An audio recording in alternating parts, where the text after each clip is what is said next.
Dear participants, good afternoon. Thank you really to the organizers that I have the opportunity to share our Slovenian stories and our Alpine mountain story with you.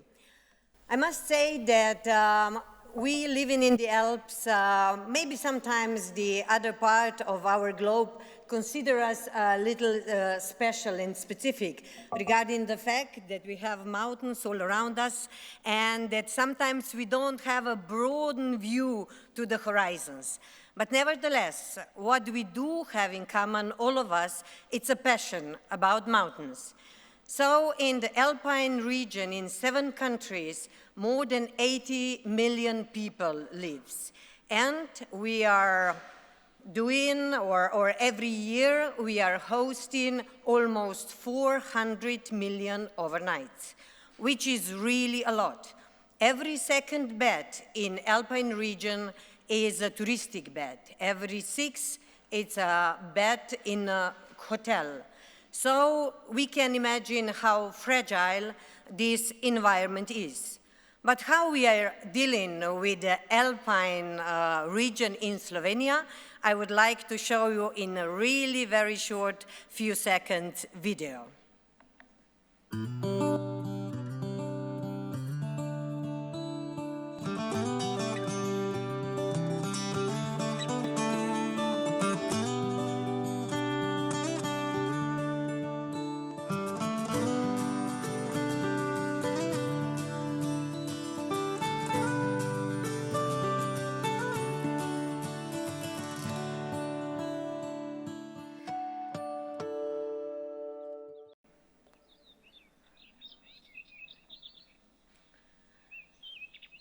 So when we started in 2017 at the Ministry of Economic Development and Technology, where an important directorate is the Directorate for Tourism, a new strategy of Slovene tourism, we said it should be about growth, but it definitely should be about sustainable growth. So already at the first few meetings we did with all stakeholders, so with the businesses, with the institutes and local communities, we decided that sustainability is definitely the path we are all walking together, and that in our Alpine Slovenia we should really develop products that they will answer the questions to our visitors why I should visit Alpine Slovenia. So beside Alpine, we do have a thermal Pannonian, Ljubljana, the capital with the surroundings, and Mediterranean Slovenia. Alpine Slovenia holds 1/3 of the capacities and also 1/3 of overnight stays. And in the last few years that we are very good with the numbers and with the growth in Alpine parts, they are considering they're having the biggest growth.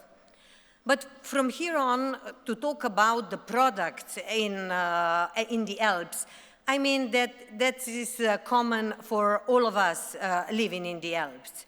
In the Alps, we want to have the tourism all year round, 365 days. We want to have visitors that they will respect the environment they want to visit. So holidays in the mountains are always about the stories, about storytelling.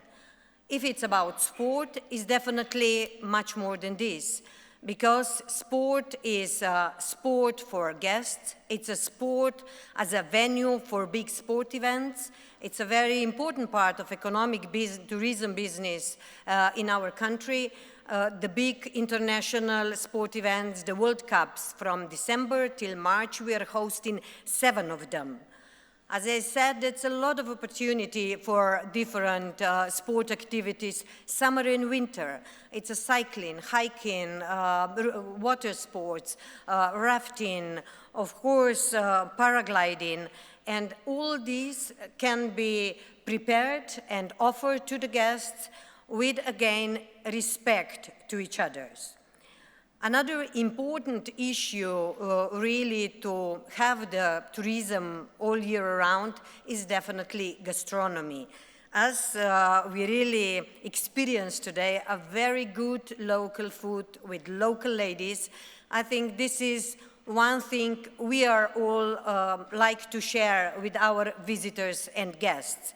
And of course is an important part of this sustainability, because sustainability is not only sustainable tourism taking care of nature, of course, the most important one, but also to give the local population possibility to stay in the local communities and to earn money and to have their potential come into reality. And some of them, they are good in being a chef and or producing food.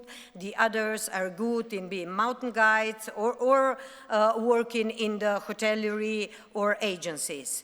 So that's why gastronomy is definitely an important thing, and I'm proud to say that in the year 2021, Slovenia will also be the gastronomic region of Europe, together with a region of Coimbra in Portugal.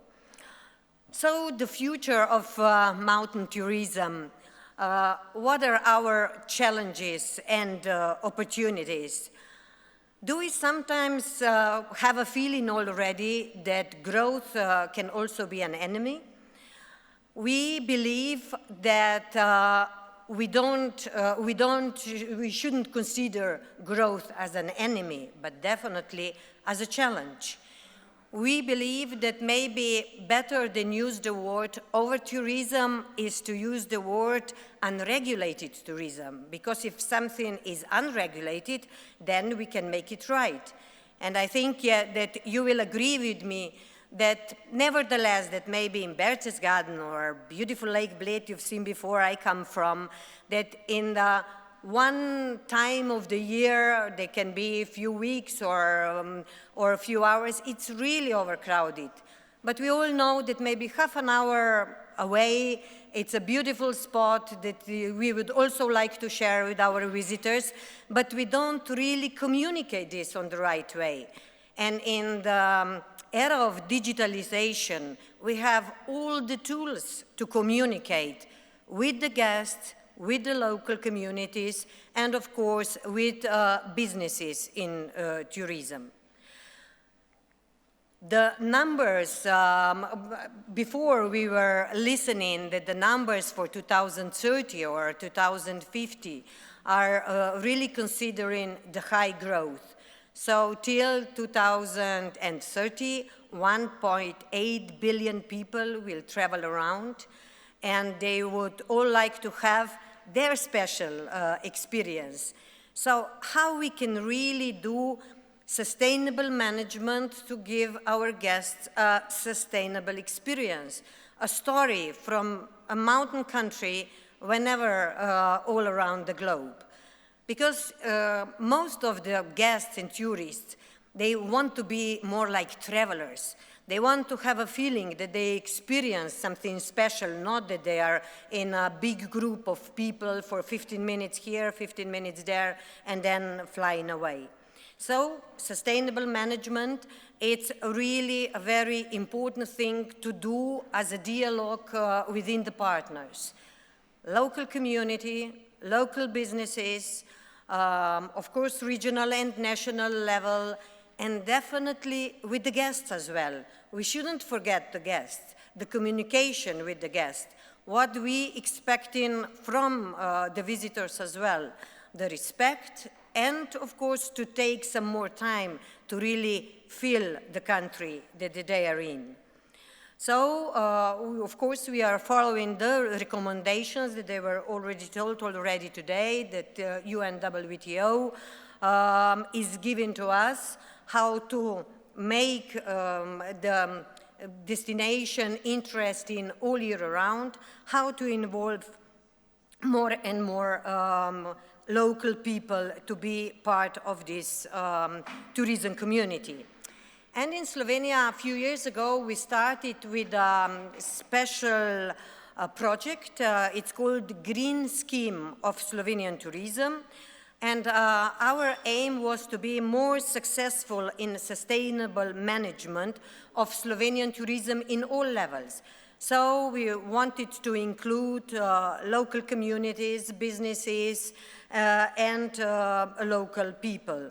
And this green scheme, I'm happy to say that also in international level, we got some very established awards because of it.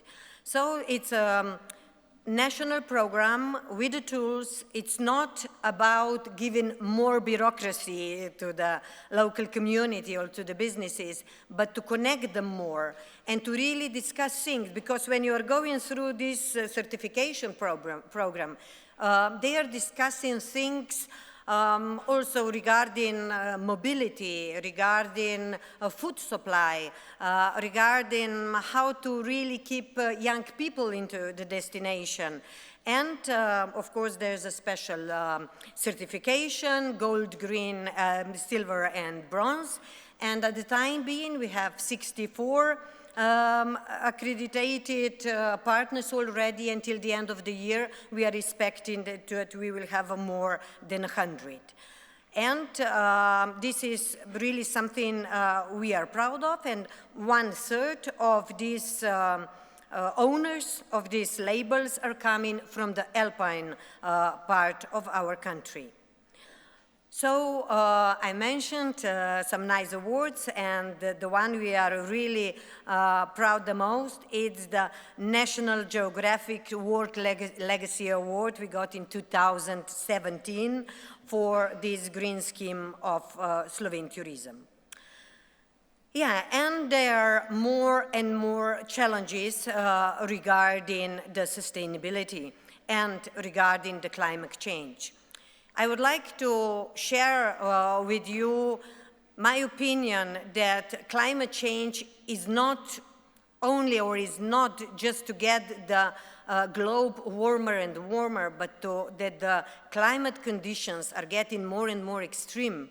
So, for example, if we are taking into account this winter in Austria or in Switzerland, it was 3 meters snow in 48 hours, and just 50 kilometers away, or a 1-hour drive, they still had to do all this snow that the winter season was kind of okay. So there are really extreme cold, extreme warm, extreme snow, no snow at all the whole winter. And this is something we are facing it, and I'm sure that a lot of times in the future as well. So how we can really overcome this, how we can make our products that they are nevertheless very much attractive for our guests. Paying attention on soft mobility. So cycling infrastructure, it's really important. Addressing seasonability, I already mentioned. And here it's the right time to say that how we are connected already with Berchtesgaden, Bad Reichenhall, and Lake Bled are one of the 30 towns that they are gathered together in Alpine Pearls Association. So this is association of towns that they are really developing from the mountain region sustainable tourism, really encouraging the guests to come into the destination with public transport, not to use their own car. And if they are doing so, they get some special kind of award, I mean a coffee or 3 hours free e-bike or something. So these things are important. And as you can see, most of the towns that they are, again, in some part of the year, really too many guests, but then just a month later, it's like a paradise. So we definitely decided, and we wrote this in our strategy, that we want to become green, active, and healthy destination for 5-star experiences. So 5-star experiences, they are not connected with millions of investments only in hotels, but they are definitely connected in innovations like glamping, and they are definitely connected with the human touch. with local stories and local people sharing their stories with the guests. So in Slovenia, mountains and outdoor, it's not only a landscape, it's our identity and our passion. So when I'm here in Berchtesgaden, where it's really beautiful, and I see to Watzmann, I would like to share with you the information that the first guy who climbed Mount Watzmann in 1800 was a Slovene priest and alpinist who was really so passionate about the mountains, not only in his own country, but also abroad. But I think it's important that we rethink the touristic product in the mountains. So their products, what maybe for us it's kind of logical, and for guests coming from big cities, it's not so much logical. For example, to see the night sky. In the mountain resorts, it's possible to see the night sky with Milky Way. For most of the kids in big cities, Milky Way is something they read in the books or see in the fairy tales. It's about sharing the pure landscape and nature with our guests and giving the special products for this.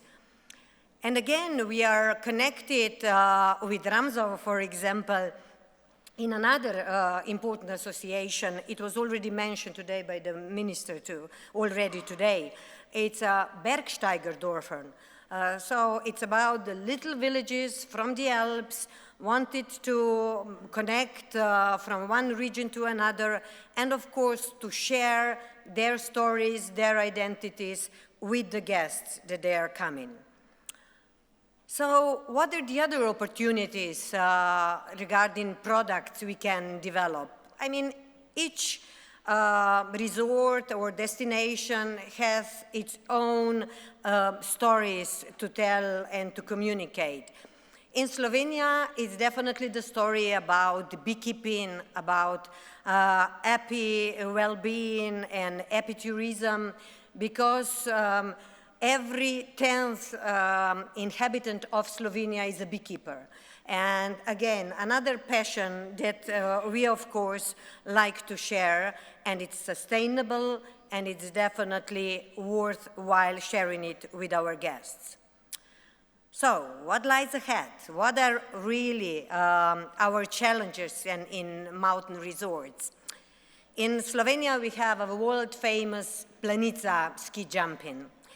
And preparing for this day, I saw that in 1936, Sepp Bradl, it was the first time Austrian ski jumper, that he jumped over 100 meters. You can imagine that when he made this great world record, a human being jumped over 100 meters, he was definitely sure it's not possible to jump 150, 200, 250. So it's 253, it's the world record at the moment, 3.5 from the 2017. So our limitations are really hard to imagine, but nevertheless, we must have all the time into the consideration that what we are doing will have an impact. And this impact must, as much as possible, be the positive one that, of course, we will leave this beautiful earth to our kids and their kids and so on. So we have to develop and to communicate tourism. I really say it's like a more spotted dialogue. Businesses, local communities, and the guests. Trust and respect, I believe, it's the key answer to develop sustainable tourism in the future. So, once again, the vision for developing Slovene tourism is really clear. Green, active and healthy for 5-star experiences. And maybe I can stop with this slide with a little bit of joke that when we think regarding the fact that we also have a very rich underground world, we have more than 10,000 karst caves, and we have some very good products in old mines. So when we have too many guests on the surface, we can invite them to cycle under the ground or to kayak under the ground or to develop our underground Slovenia as well. So thank you very much, and yeah, all the best.